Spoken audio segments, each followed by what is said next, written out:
En un mundo devastado reina el totalitarismo político, mediático, comercial y también tecnológico, custodiado por una policía central y sus robots carcelarios. Hay un sistema ahí bien curioso al menos. Pero en medio de las grietas de ciudades derruidas, hay un grupo de clandestinos sobrevivientes de la Sociedad de Pueblos Libres, estamos hablando de los neuronistas, y todo este es el entramado del imaginario de Cama 32. Y esta red, que se resiste y se opone también a ser solo súbditos de una forma de esclavitud, busca aferrarse a una única esperanza, el acceso a la inteligencia artificial o a una red integrada que permite también conectar, sobre todo las libertades, dejarlas ahí muy presentes. Estamos hablando del neurón.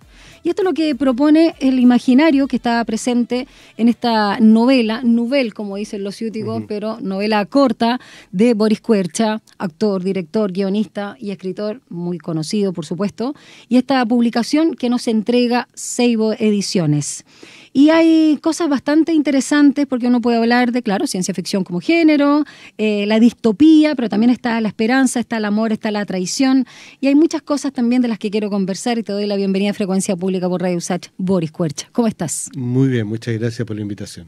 Gracias a ti y sobre todo por presentarnos un libro que quizás rompe las distintas entregas que hacen las editoriales chilenas, donde no, por lo menos no se mueve tanto en nuestro país estas plumas o estos imaginarios de ciencia ficción y sobre todo con todo el background que lo conversábamos fuera de micrófono que tú tienes del audiovisual, porque uno lee esta novela, primero te entretiene y te toma de una y además tú la ves como ya la ves en serie, si no en Netflix, en otra plataforma. Cuéntanos también a propósito de esta última entrega, porque tienes otros libros y me comentabas también más de género policial, aunque acá el espionaje y lo clandestino también está presente con las fuerzas represoras. ¿Por qué te acomoda también escribir de esto que no solo entretiene, sino quizás nos saca un poco de la rutina? Sí, bueno, por placer, básicamente por placer, porque la escritura yo creo que es una actividad placentera para el que lo hace, si no, es muy difícil conservarse como escritor.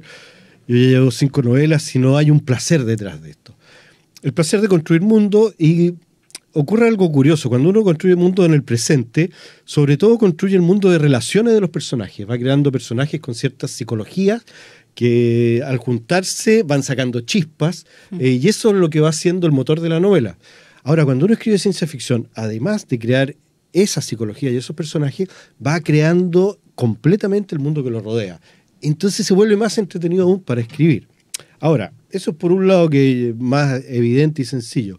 Por otro lado, yo te podría decir que la ciencia ficción y el policial, que son los géneros que yo entremezclo, tienen una particularidad, que uno puede hablar del presente sin ser panfletario, sin decir nombres propios, sin que algunos personajes se sientan tocados por lo que uno dice. Y esto hace un efecto bien curioso porque es como un espejo. O es como las redes sociales que a uno le presentan todo su sesgo, todo lo que a uno le gusta, y apoyan los sesgos de uno. También en el libro, al ser un futuro donde los personajes, donde el movimiento se llama neuronistas, sí. Uno también se siente reflejado por los buenos. Sí, comillas. No, pero está bien. Y por el discurso de los buenos. Y esto le puede pasar, vamos a ser bastante evidente, a alguien que está siguiendo a Cast o a alguien que está en el otro extremo. Y los dos pueden tener el mismo héroe en la ciencia ficción. Y sin embargo, uno puede decir lo que quiere decir. Entonces eso me parece muy entretenido. Y voy a aprovechar al tiro. ¿Te puedo decir Kuercha? Porque si te digo sí. Boris, es como que estoy pronunciando mal el apellido del presidente. Voy a, como en el colegio, te voy a decir Kuercha. Kuercha, eso. Voy a tomar lo que acabas de señalar, ¿no? De lo que querías transmitir.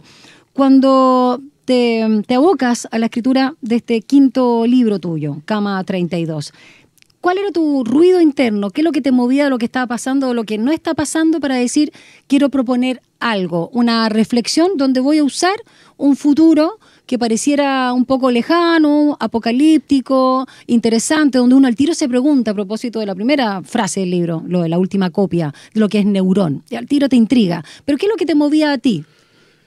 Bueno, varias cosas. Uno, yo he sido siempre bien tecnológico, siempre me ha gustado mucho. Sí. ¿No eres boomer? No soy boomer, sí debo ser boomer en otras cosas, en cosas más de otro tipo, pero yo siempre, yo tuve un primer computador cuando eran muy raros los computadores, después me empecé a fabricar mis propios computadores, después la blockchain es un tema que me interesa muchísimo, que es una tecnología que va a arrasar, yo creo, y ya lo está haciendo, que son cadenas de datos incorruptibles y que no pueden ser hackeadas, porque están en miles de servidores en diferentes partes del mundo, y hackearlas costaría tanto que es casi imposible hacerlo. Y son redes descentralizadas, que eso tiene mucho que ver con Neurón. Bueno, siempre fui así, siempre tuve el último, hasta que ya me aburrí y ya vivo la tecnología más como todo el mundo, pero en un principio fue mucho eso. Entonces esa es una pasión mía que está ahí muy reflejada. Por otro lado, yo soy un gran lector de noticias y tiene que ver con mi gusto por la novela policial, la lectura de las noticias de la Crónica Roja y todo eso, me interesa mucho.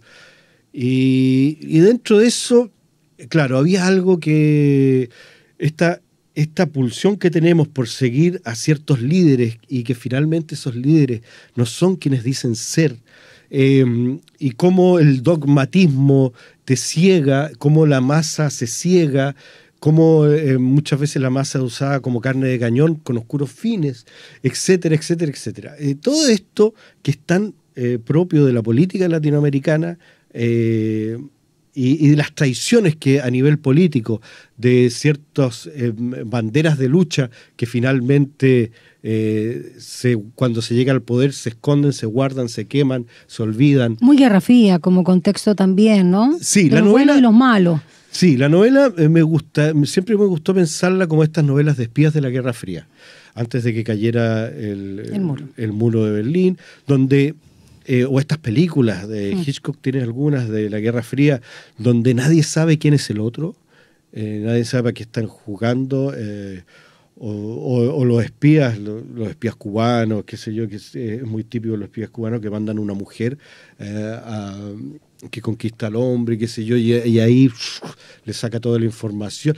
Los espías rusos, los espías norteamericanos, los ingleses, los del Mossad, qué sé yo. Toda esa cosa que nadie sabe en qué mundo está viviendo, porque el que tienes al frente no es quien es. Todo eso me gustó meterlo en la novela y que se van cayendo las caretas a cada rato. Es una lucha de poder y de traiciones. No solo en lo político, sino que también en lo afectivo. Sí, está muy presente. De hecho, Boris Kuercha, Víctor es el protagonista guardián, ¿no?, de la última copia. Es no solo guardián, también es mártir, es héroe. Y en este caso no es la única voz de Cama 32. Tampoco quizás, aunque pareciera que sí, ¿no?, la principal, porque está Alicia, no voy a spoilear, pero está Mila, Nivia / Crystal y Raúl, que nos hablan desde su propio lugar, acaso también detentando no solo su propia razón, dueños o dueñas de su propia razón, sino también de su propia emocionalidad, de lo que les ha tocado vivir y de cómo ven la vida. Y en ese sentido, en lo que es el desarrollo de los personajes, creo que también logras un punto bien interesante, que es esto de los matices que tenemos todos, los claros oscuros. Sí. Es brutal, porque cuando uno ve personas que detentan el poder, detrás de esa persona hay un ser humano que ha tenido una historia de vida que lo marca mucho con las decisiones que toma. Y son cosas de una fragilidad enorme. Entonces uno puede ver a un líder mundial que tiene la capacidad de apretar un botón y destruir el mundo, y detrás de esa persona hay un ser dolido, frágil, lleno de traumas. Entonces me gusta la novela que uno ve a un personaje que dice, pero este gallo es un desgraciado, qué sé yo, y cuando me voy metiendo en su psicología y en por qué ha llegado hasta donde ha llegado, uno empieza a quererlo. Eso es muy curioso porque se humaniza. Y uno de los problemas que tenemos es que deshumanizamos al enemigo. Y al deshumanizar al enemigo, Entonces, no nos diferenciamos mucho finalmente del que encontramos adversario o enemigo. Es que hay una... Cuando se diferencia el enemigo, eso tiene una función. Tiene la función que yo lo puedo destruir y entonces pierdo toda empatía. Porque lo deshumanizo, ya no es un ser humano. Es tal persona, le pongo un apellido, que puede ser delincuente, puede ser judío, musulmán, comunista, fascista, nazi. Yo lo deshumanizo, ya no es una persona, es un nazi. Ya no es esto, es un judío, ya no es esto otro. Entonces, ya puedo hacer lo que quiera con él, porque me vale, porque... entonces, ese es un punto muy terrible de nuestra historia de poderes y de humanidad. Entonces, es interesante que en el libro no deshumanizo al otro, sino que a ese que ha tenido unos actos terribles, que ha cometido unos actos terribles de traición, de tortura, etcétera, voy y entro en su mundo y veo que él arrastra una tremenda desgracia también en su interior. No es para justificarlo, habría que juzgarlo igual, lo que sea, pero no pierdo la humanidad del enemigo. Claro, uno puede también como lector comprender en estos distintos personajes que nos recuerdan a muchos, incluso conocidos, que uno puede hacer un parangón, ¿no? Uno compara, redimirlos de alguna manera. No sé, a propósito de Nibia o Cristal, uno se puede acordar de la flaca Alejandra, así nos vamos a la dictadura chilena y otros tantos casos. Pero hay personajes como Raúl de esta novela que nos remite a un Guatón Romo o un Fanta o con más poder, o incluso un Mamo Contreras, donde es difícil, voy a usar la palabra perdonarlo. Sí, no se trata de perdonar, se trata de entender quizá, no de perdonar. Ahora, claro, hay gente, hay un personaje, claro, que es Raúl, pero Raúl... igual es simpático. Pero Raúl es de los buenos, po. ¿Me entendió, no? Claro, lo que pasa es que también voy hacia el otro lado. Voy a aquellas personas que son endiosadas por la masa como personas buenas, como personas que han hecho grandes cambios, como personas que han luchado grandes revoluciones y han vencido. Y finalmente esas personas, no digo que todas, pero por lo menos las del libro, son personas maquinadoras, calculadoras. Sí. En pos de una gran causa. Y que son personas que crean mártires a propósito, para su provecho. Exacto. Crean mártires de su propia causa, para ellos aprovecharse de ese mártir. Entonces son cosas horribles las que hacen. Pero cuando la ideología o el dogma te ciega, no importa, el líder es intocable. Eso es lo terrible, el dogma. Sí. Cuando uno se guía en la política por un dogma y decir, él es bueno porque él es el jefe, es el líder y debemos seguirlo. Y no importa, pero oye, pero hizo esto, no. Eso lo dicen los enemigos, él no ha hecho nada, él es bueno. Lo que es el fanatismo, finalmente. Pero es que eso ocurre todos los días. Sí, lo vemos. Eso ocurre todos los días, y no a niveles fanáticos, sino a niveles que yo me pongo un dogma porque el enemigo es tan fuerte que yo tengo que defender a los míos. No importa lo que... A todo nivel de cosas, ponte tú, esto ocurre también en el deporte. Maradona, por ejemplo, en Argentina. No, yo no podría decir esto en Argentina. Te funan. Me funan. Pero Maradona es un tipo que tiene una vida muy cuestionable. Muy cuestionable. Ahora uno dice, bueno, sí, pucha, tuvo malos amigos, malos consejeros. Interesante que hables de él como que estuviera vivo, pero es interesante por la huella. Tuvo malos consejos, alguien lo indujo a la droga, qué sé yo, pero en Cuba él eligió una chica menor de edad y que se la trajeran. Entonces, pero sin embargo es intocable, ¿entendí? Porque hay un dogma, es el dios del fútbol, no me toques a Maradona. Ya, esto estoy dando un ejemplo tonto. Pero, elocuente. Pero esto mismo pasa en política y pasa hoy en día en Chile. No, él no ha hecho nada malo. Oye, pero mira los papeles, las pruebas, ¿no? ¿Qué pruebas? Son inventadas. Y no hay caso, y de ahí no sales, porque tienes un dogma, tienes un punto de vista y no lo voy a cambiar. Y a propósito también de ese lavado de cerebro, claro, hay personajes que justamente encarnan muy bien eso. Y ya que estoy hablando de encarnar, Boris Kuercha, hay algo bien interesante respecto a cómo presentas la tecnología, que contrasta no solo con literalmente la desnudez y la fragilidad y los límites del cuerpo, sino también de cómo se antepone, cómo sobrevive, si es que tuviera, digamos, un pulso de vida, la energía o este dispositivo llamado neurón. ¿Qué significa para ti neurón? A propósito del personaje principal, que no voy a spoilear porque viene interesante ese punto, pero aquí es como ese temor que tenemos quizás en nuestra fragilidad humana de que la tecnología sea más potente y importe y pese más que nosotros mismos. Mi punto de vista de Neurón es que es una red alternativa al Estado. Obviamente las redes dominan toda nuestra diario vivir. Desde que salimos de casa hasta que volvemos a nuestro trabajo, si queremos comprar un pasaje de avión, si queremos hacer un trámite en el registro civil, estamos todos identificados por redes y qué sé yo. Esto se ha exacerbado en algunos países, como en China, donde además hay cámaras que tienen registro de tu rostro, saben dónde andas, sabes qué compras, sabes si cruzaste mal la calle en un lugar, sabes si hiciste una infracción de tránsito y esa infracción de tránsito es castigada, aunque no hay ni nadie te vio, no te vio un policía, no te vio nada, es todo automático. Ahora, ¿qué pasa? Eso está súper bueno, todo eso está súper bueno, genial. Ahora, el Estado es manejado por personas.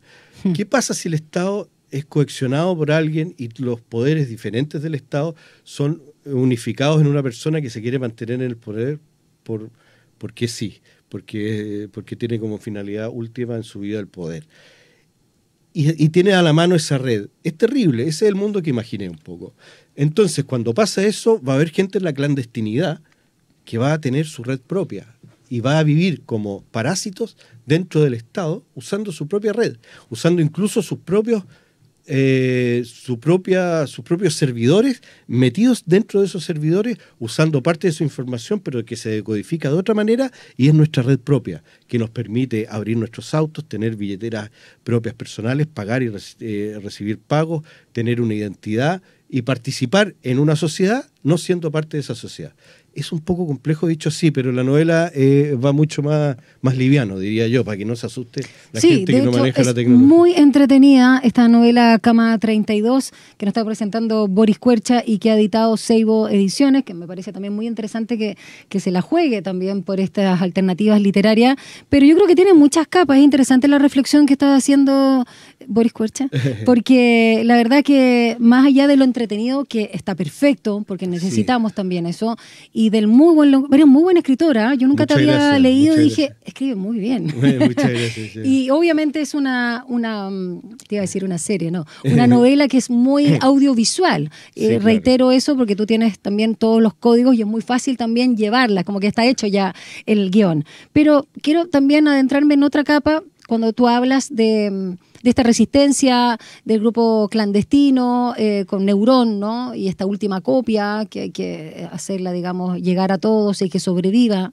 Hay un tema ahí súper interesante que ha estado muy en juego con los derechos de los datos, todo el tema digital, lo que tú decías de la hipervigilancia, este tema, no sé si te diste cuenta que los chicos jóvenes están acá muy felices con estas pelotas, Orbits, no me acuerdo cómo se llaman, para la biometría que te sacan y todos fascinados. Te escanean el iris. Exactamente. El iris, a cambio de una moneda virtual. Exactamente. Y todo este tema que suena así como entretenido, otros ludistas que les da miedo a las tecnologías se aterran, pero igual finalmente estamos hablando de algo que, independiente de la época, es la libertad.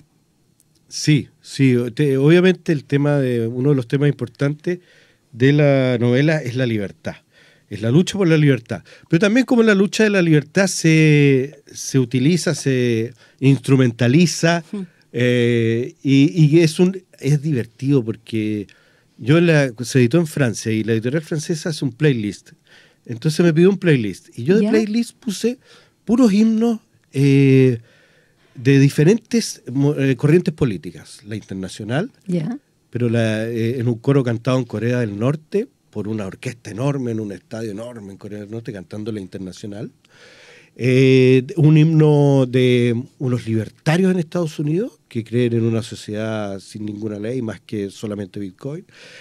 Un himno nazi que salió en la película Cabaret, que en un momento de la película Cabaret, en una escena en un campo, unos jóvenes nazis se levantan y se ponen a cantar un himno, etcétera, de diferentes corrientes políticas, y todos más o menos concentraban el mismo mensaje. Me pareció curiosísimo, como todos decían que iban a luchar hasta morir por sus ideas. Eso era muy importante, luchar hasta morir. Después había un himno también de los republicanos en la Estados Unidos. No, en España. Vox. No, de la Guerra Civil Española. De los republicanos, de los buenos. De los buenos. A propósito. Y todos tenían el lema de la libertad. Sí. Entonces la libertad... Bella Ciao también lo pusiste, ¿no? No lo puse, pero la libertad es una mujer bien extraña, porque puede tener miles de caras y puede ser un crisol y puede servirle a todos para sus propósitos. Como la verdad. Como la verdad. Entonces, claro, por eso te digo que al poner esto en un momento del futuro, y uno al leerlo, uno encuentra toda la razón a quienes están luchando por lo que están luchando. Entonces se le quita la cosa partidista que si uno lo pusiera en el presente. Y lo que te iba a decir en cuanto a que tú hablas que es una novela de entretención, sí, porque la ciencia ficción y la novela negra son géneros de entretención, netamente. Eso me gusta mucho y tienen una particularidad que casi sin querer tienen que entrar en lo social. Porque cuando yo hago un mundo inventado tengo que hacerme cargo de lo social en ese mundo inventado. ¿Cómo es que funciona esa sociedad? Y al decir cómo funciona esa sociedad, yo estoy haciendo una mirada crítica sobre el presente. Exacto, has parado desde aquí, entonces claro. Es inevitable que ese futuro sea desde este presente, considerando también el pasado reciente. Claro, absolutamente. Vamos a seguir conversando acá en Frecuencia Pública por Radio USACH con el hoy escritor. No viene solo en calidad de guionista, bueno, que también es escritor, por supuesto, pero de director ni actor, que lo conocemos mucho, Boris Kuercha, tanto en teatro como en televisión. Y en este caso, conversando de Cama 32, que ha sido editado por Seibo, una novela, la verdad, muy entretenida y con muchas capas que te ayudan a reflexionar. Y que yo en lo personal, a propósito de lo que tú decías de identificarse, claro, curiosamente me identifiqué no solo con Mila, por supuesto, claro. Con Nivea Crystal sí, también, es interesante el personaje, es chora, como uno dice, y también, por supuesto, con Alicia, una de las madres que están presentes. Sí. Vamos a una pausa y ya regresamos con Boris Kuercha.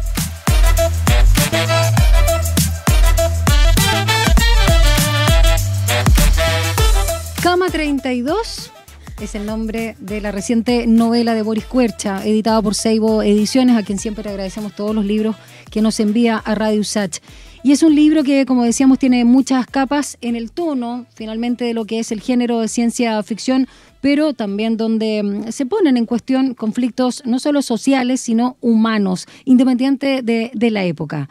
Y interesante con todo lo que nos muestra con esta tecnología, que tiene también algo de esta sensación un poquito de vértigo que nos proponen series que me imagino que te gustan, ¿no? Como esta británica Black Mirror y todo lo que ha pasado, porque además, a propósito de lo que puedo comparar con tu libro, más allá del uso de la tecnología y la ciencia ficción, es una propuesta sociológica de crisis. Creo que tu libro también tiene todas esas capas, no solo la filosofía presente de lo que es la condición humana, de adaptación, de esa fragilidad. Porque de hecho tus primeras escenas, lo voy a decir así, tienen mucho que ver también no solo con un paraje destrozado, sino también, insisto, creo que es muy importante cómo presentas el cuerpo humano frente a la máquina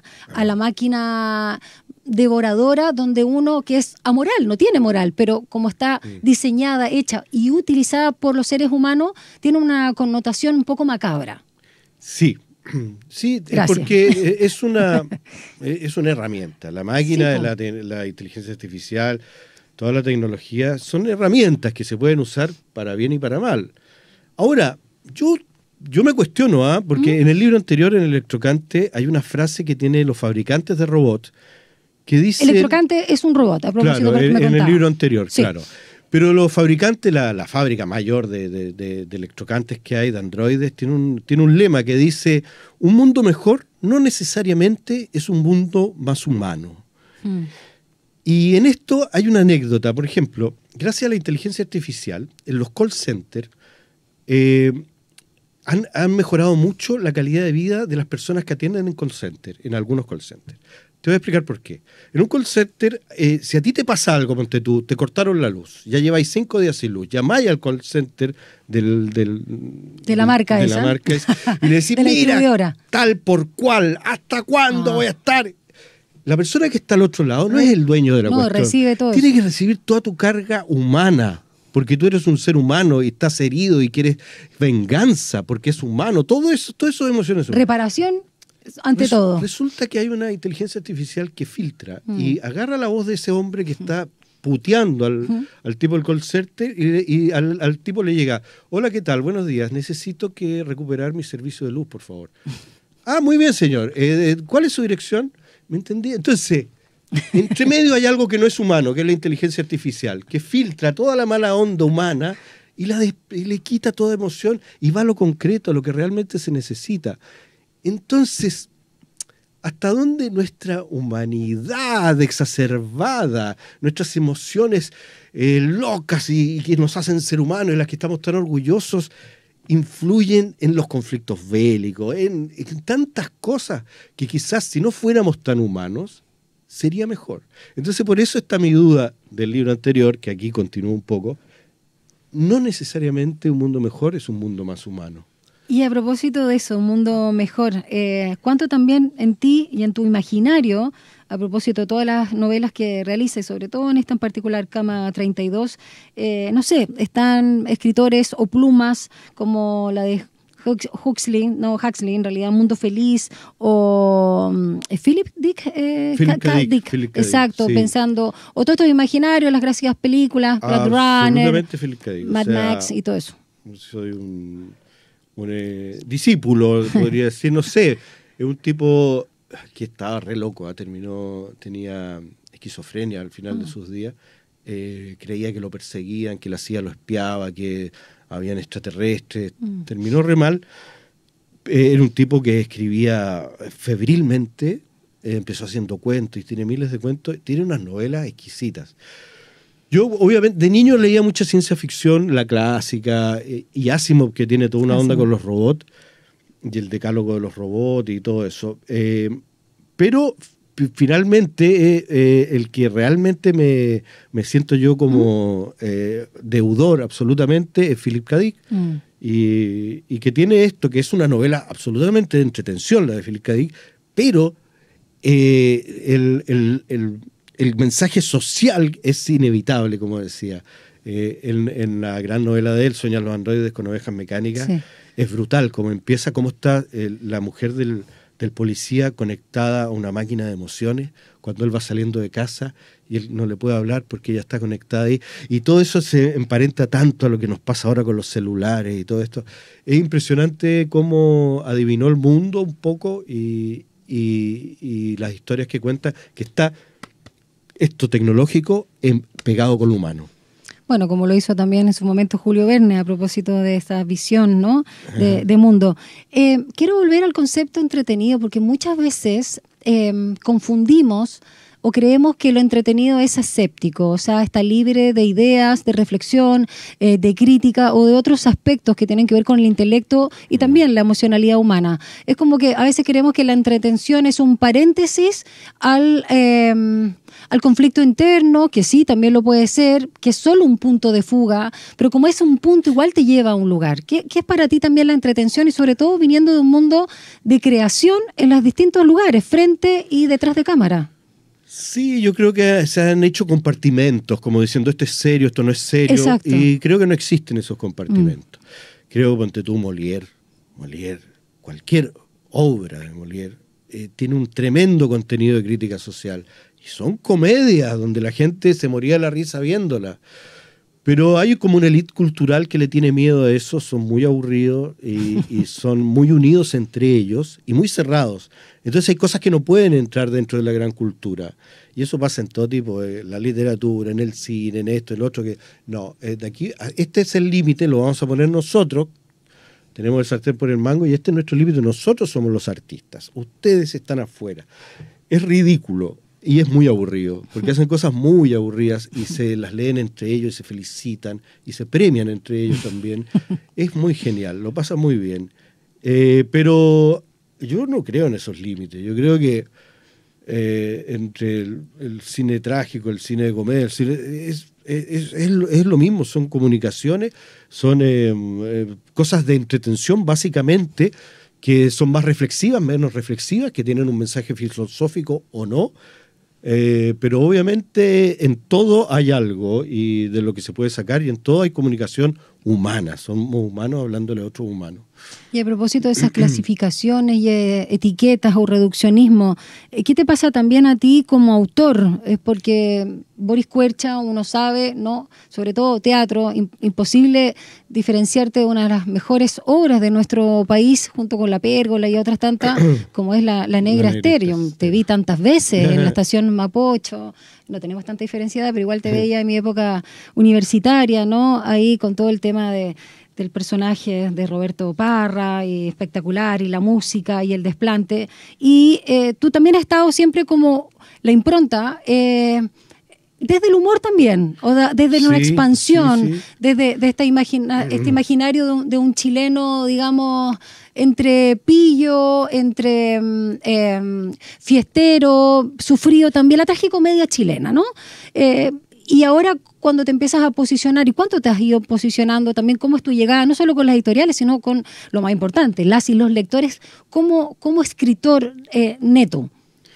Mira, yo como escritor he tenido mucha suerte, considero, porque porque una editorial chilena, dos editoriales, Random y ahora Seibo, se han interesado en mis libros y lo han publicado. Y Seibo es muy seria. Y Seibo es súper muy buen contenido. Una editorial que tiene un abrazo un contenido ahí a todos. Tremendo, y están empezando con este libro, su sello Seiborg. Sí. Ya, contigo. Sí. Entonces, yo he tenido mucha suerte. Además de eso, mis libros han sido publicados en Francia por una editorial independiente francesa, que fueron los que realmente me incentivaron a seguir escribiendo. Después de mi primer libro que ellos publicaron, me insistieron en que Santiago Quiñones merecía continuar. Que es el personaje de un detective de sí. mi primera trilogía. Así que, básicamente, creo que soy un escritor que ha tenido mucha suerte. Ahora, no sé si pertenezco al grupo de los escritores chilenos. Eso ya son especies de club privados donde no se sabe mucho quién entra, quién no entra, qué sé yo. Pero no me preocupa mucho. Yo sigo haciendo mis cosas, sigo haciendo mis películas, mis libros, y yo tengo una conexión directa con los espectadores, que es lo interesante, lo importante. Y por ahí voy a seguir, o sea, no me preocupa pertenecer a un club. De hecho, no pertenecería a ningún club que me asiente a mí como miembro, como decía un cómico norteamericano. Boris Kuercha, y en relación también a tu labor y tu trayectoria como guionista, la gente a veces se olvida, ¿no?, que un dramaturgo en teatro, guionista sobre todo en lo que es audiovisual, son escritores. Tú, claro, para estas novelas, las que llevas, ya esta es la quinta de la que estamos hablando hoy, insisto, Cama 32, tuviste que pulir, en cierto modo, la técnica o buscar otra forma, sí, porque es bien interesante cómo presentas cada capítulo, y te decía algo que parece solamente estético, pero que tiene una unidad en lo fragmentario, que es cómo presentas cada capítulo con los personajes y las interrelaciones con estos slash, que tú también te decías que tiene que ver con los algoritmos, creo, no sé. Claro, tiene que ver con pero es una propuesta interesante.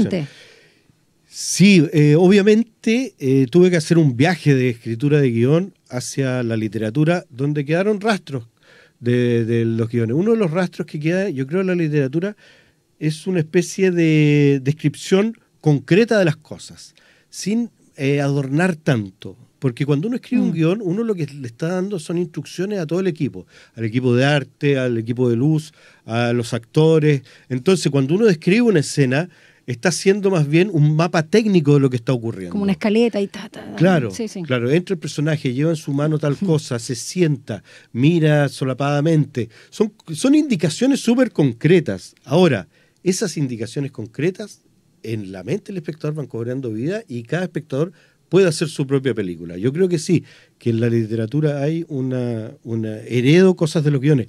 Uno escribe muchos guiones, porque de cada película que finalmente ve la luz, hay muchos otros guiones que no se hicieron y que uno propuso y no llegaron a término. Entonces uno ha escrito mucho. Otra cosa es que la literatura te libera como guionista, porque los guionistas siempre estamos con una amarra muy grande, que es el presupuesto. Entonces no puedes escribir tantas escenas de noche, no puedes escribir escenas monumentales, porque son cosas que cuestan mucho dinero hacer. Por lo tanto, la escritura en la literatura es una especie de liberación para un guionista, porque puede crear mundos que finalmente se van a recrear en la mente del lector. Y yo no pago de mi presupuesto todo lo que el lector inventa. Eso lo paga cada uno con su vida. ¿Has tenido feedback de algunos lectores y lectoras de Cama 32 para saber que tú dices, no me imaginé que podría provocar eso, o que se hayan imaginado su propia Cama 32? No. ¿O con los otros libros te ha verdad pasado eso? Como, qué raro que interprete eso. A mí me parece tan curioso que cuando uno escribe tiene tan claro en su mente todo el escenario, el rostro de los personajes, etcétera, etcétera. Y después cada lector tiene otro mundo. Sí, Así que yo creo que cada libro es una película propia para cada lector. Cada libro son miles de lectores, miles de libros diferentes que se construyen en la mente de cada lector. ¿Te gustaría llevarlo? ¿Tienes pensado llevar Cama 32 a otro lenguaje, quizás formato audiovisual? Específicamente ahora no, lo que quizás estoy pensando hacer un podcast que está como bien de moda y que no requiere tanto presupuesto. Hay que pensar que una película cuesta cientos de millones y realmente convencer a la gente que te dé esos cientos de millones para hacer una película no es algo fácil. Entonces es un camino muy largo una película, es un camino, una mina de sal, son años de trabajo. Entonces, a ¿algo veces, como Caso 63? Así se llama, ¿no? Julio Rojas. De Julio Rojas, sí. Julio Rojas, que grande, sí, Julio bueno. Rojas presentó el libro, así que le estoy muy agradecido. Así que ahora, esto va a cambiar, De aquí a 5 años los cineastas, leía a un director de cine gringo, y yo también lo pensaba de antes, con el arribo de la inteligencia artificial. Fíjate que yo en mi Instagram hice del libro algunas pequeñas sinopsis, así muy cortitas, de 30 segundos, con frases que saqué del libro y con imágenes. Las imágenes las recreé con la inteligencia artificial, texto convertido en foto. Me convierto en una foto, agarro esa foto, voy a otra inteligencia artificial, la transformo en video, esa foto en video, luego la edito en el programa que ocupo siempre de edición. Y ya se crean pequeñas piezas de 30 segundos con cosas que no tuve que juntar un equipo de filmación, salir a la calle, etcétera, vestuarios, todo. Entonces, en 5 años más vamos a estar haciendo películas en un computador, o gran parte de la película. Van a haber actores que van a ser ficticios, que van a ser creaciones virtuales, que van a tener sus seguidores, y ese actor los va a poder poner en muchas películas, vas a poder ser dueño de ese actor como una imagen creada por ti con la realidad, con la inteligencia artificial, etcétera, etcétera. Bueno, ¿qué va a pasar? Como hoy sucede con las ilustraciones, por ejemplo, los personajes, digamos, de cómics, cosas así, pero llevado, en este caso, a lo virtual y a lo visual. Yo creo que vamos para allá. Va a ser un gran remesón de la industria, porque obviamente... Ahora, creo que van a convivir las dos cosas. Como el teatro no murió nunca, el teatro. No. Pensaban, ni los libros, a propósito, como dispositivo. Ni los libros. Sí, pensaban cuando llegó el cine que iba a morir el teatro, cuando llegó la televisión que iba a morir el cine. Sí. Y al final todas las cosas conviven. Van a haber películas hechas con inteligencia artificial, otras hechas con humanos, 100% humanos, certificados, aquí, etcétera. Mori, estás en una radio que tiene 65 años. Además, en una radio universitaria que tiene 65 años. La radio goza hoy día de mayor salud que nunca. Sí. Pensaban que con la televisión se iba a acabar, no pasó nada. Exacto, ¿viste? Claro, sí, eso pasa. Oye, me pareció súper interesante para ir finalizando lo que es la versión, digamos, francesa de Cama 32. ¿Cómo se diría en francés? Se llama Le Dernier Maillon, yo pronuncio muy mal, que quiere decir los últimos eslabones. Ah, ya, le cambiaron el nombre. Sí. Ya, no lo pusieron literal, la traducción. Lo del playlist, ¿no pensaste? Me parece súper interesante. ¿Para esta versión? La editorial Asphalt hace eso con todos sus libros, hace una pequeña playlist que pone en su sitio web, entonces cada libro tiene su playlist.